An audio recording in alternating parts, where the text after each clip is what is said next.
Salam, selamat pagi, salam damai sejahtera untuk Bapak Ibu, saudara-saudari yang terkasih. Marilah kita menerima sapaan firman Tuhan melalui renungan harian HKBP Resort Sutoyo. Hari ini, Kamis 22 Februari 2024, kita berdoa.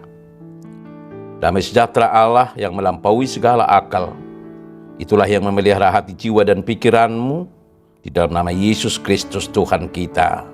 Amin. Firman Tuhan yang mau menyapa kita melalui renungan ini terambil dari kitab Matius pasal 14 ayatnya yang ke-23. Dan setelah orang banyak itu disuruhnya pulang, Yesus naik ke atas bukit untuk berdoa seorang diri. Ketika hari sudah malam, ia sendirian di situ. Bahasa Batak Toba, jadi dungsau di pamuli, nakok ma sesada satu duduk martangiang. Asadung botari, olan sahalak na nama disih. Bapak Ibu, saudara-saudara yang terkasih dalam nama Tuhan Yesus. Nats ini menceritakan bagaimana momen yang intim antara Yesus dan Bapaknya. Setelah melayani orang banyak dengan penuh kasih dan kuasa, Yesus menarik diri ke tempat sunyi di atas bukit untuk berdoa. Seorang diri. Tuhan Yesus mencari kesempatan agar dapat menghabiskan waktu bersama Bapa di dalam doa. Ada yang berpendapat bahwa itulah cara Yesus mengatasi berbagai tuntutan yang telah menguras tenaganya sebagai manusia.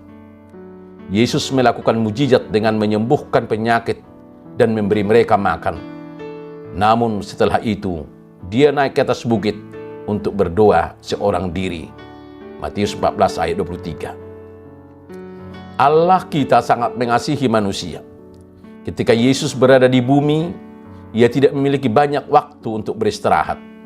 Sebagian besar waktunya digunakannya untuk memberitakan Injil, menyembuhkan orang sakit, mengusir setan, dan mengajarkan firman kepada banyak orang. Yesus juga sangat suka berdoa. Berulang kali kita baca di dalam Alkitab, bagaimana Yesus meninggalkan orang banyak untuk mengundurkan diri di atas bukit untuk berdoa. Bapak Ibu, saudara-saudara yang terkasih di dalam Tuhan Yesus, walaupun Kristus sebagai Allah adalah Tuhan atas segala sesuatu dan kepadanya dua dipanjatkan, namun sebagai seorang manusia, ia mengambil rupa seorang hamba yang perlu penguatan dan berdoa. Kristus memberikan teladan kepada kita mengenai berdoa di tempat tersembunyi. Matius 6 ayat 6. Tetapi jika engkau berdoa, masuklah ke dalam kamarmu, tutuplah pintu, dan berdoalah kepada Bapamu yang ada di tempat tersembunyi. Maka Bapamu yang melihat yang tersembunyi akan membalasnya kepadamu. Kemudian yang menjadi pertanyaan, sebagai Allah sendiri, masih perlukah Yesus berdoa? Yesus pun membutuhkan doa untuk menenangkan dirinya dalam memperoleh kekuatan baru sebagai seorang manusia, yaitu menghadapi bahaya dan tekanan dosa akibat kejahatan manusia, serta menghadapi cawan pahit kayu salib. Yesus juga bermaksud untuk meninggalkan teladan bagi kita, agar melihat suatu contoh, naik ke bukit untuk berdoa. Dengan begitu, kita dapat memahami tentang pentingnya doa untuk memperoleh kekuatan dan ketenangan dalam keheningan bertemu dan berhadapan dengan Allah.